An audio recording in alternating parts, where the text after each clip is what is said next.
I'm Logan Crawford, and right now on Spotlight, we delve into the fascinating history of Stewart, British Columbia, with author Robert Eckess. His book is called Stewart, BC History, and in it, he captures the essence of a town shaped by its pioneering spirits and the rugged landscapes of northern Canada. His personal journey from a local logger to a preserver of history offers a unique glimpse into the soul of Stewart, BC. We're delighted to have this very talented author join us here today on Spotlight. We thank the team at Atticus Publishing for helping us put him in the spotlight today. And we ask viewers like you to support writers like him by subscribing to our channel and by purchasing his wonderful book. The links are below this interview. Bob, great to see you here today on Spotlight. Thank you, Logan. My pleasure. Glad to have you on the show. What inspired you to start writing a book about the history of Stewart? Well, a few years back in the late 90s, I noticed that there wasn't much interest in the history of this place and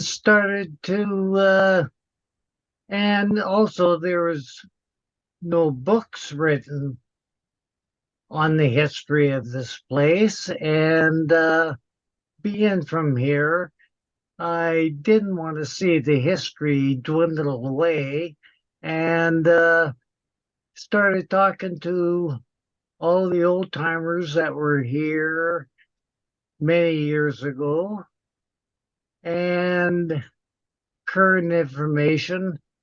I started compiling a little history. After a few years of compiling and listening to stories, I said, well, we better get this down on either a website or paper. So I started with a website and compiled and started adding to it and editing it. And after about 10 or 15 years of that, I was suggested maybe I should put it in print, which I did. Well, we're glad you did because it was a great idea for a book. Like you said, it's an area that not too many people know about, and you have lived most of your life in Stewart. Tell us some things about Stewart that are noteworthy that people at home should know about.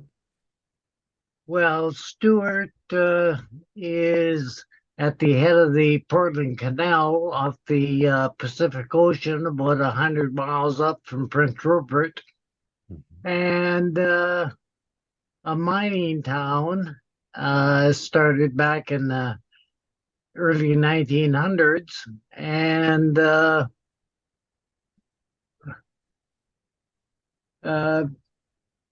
I don't know. The logging industry is a big part of the history as well, right? Logging started in big time in the late 70s, early 80s. And there was a few small logging shows at the time. The timber in this area was just terrific. Large, very large trees, 10, 12 foot at the butt. And that's how I came here.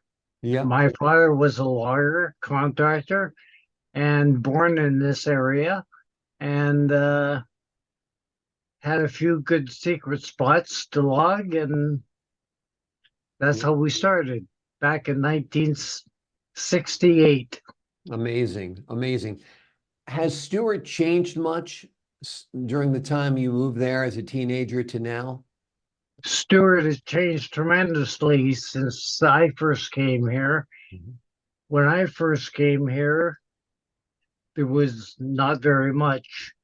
No town sites built. All there was Main Street and a few houses spread around on the tide flats and on the other end of town up by Bear River. And Um, After, I would say mid 70s, things started to open up a little bit better.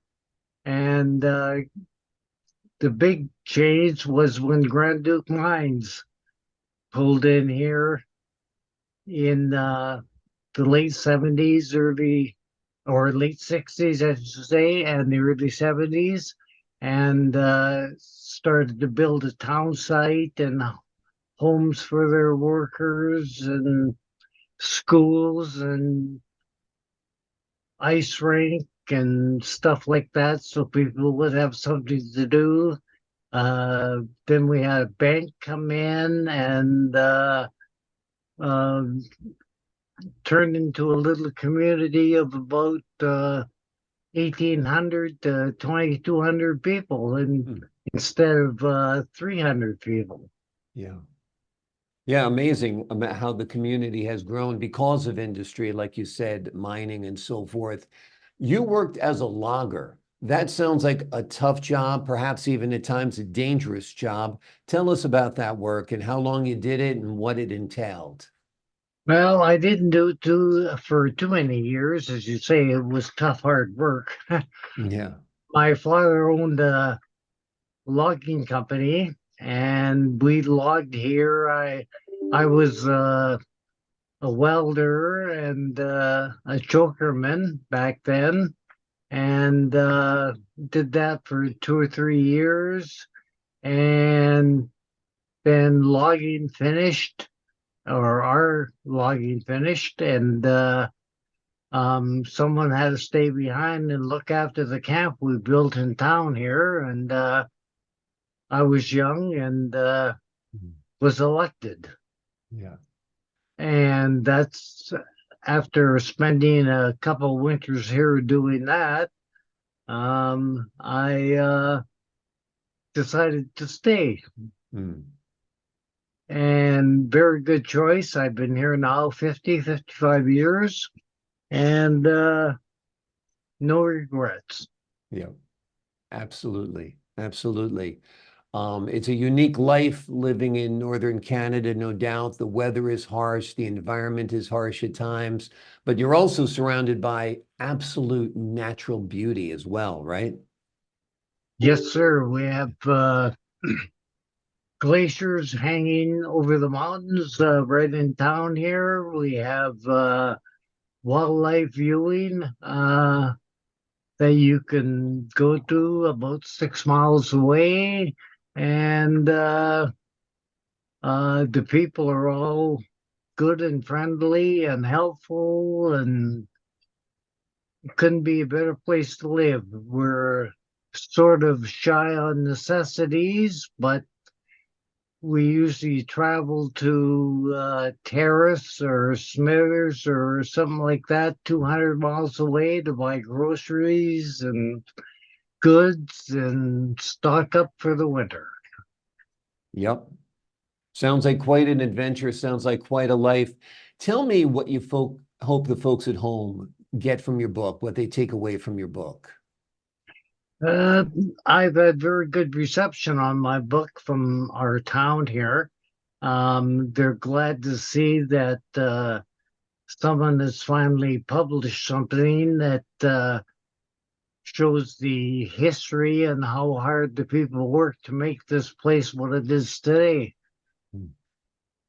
When you were doing your research about Stewart, was there something that really stood out to you, that there was like a story that really surprised you or made you laugh or touched you in some way?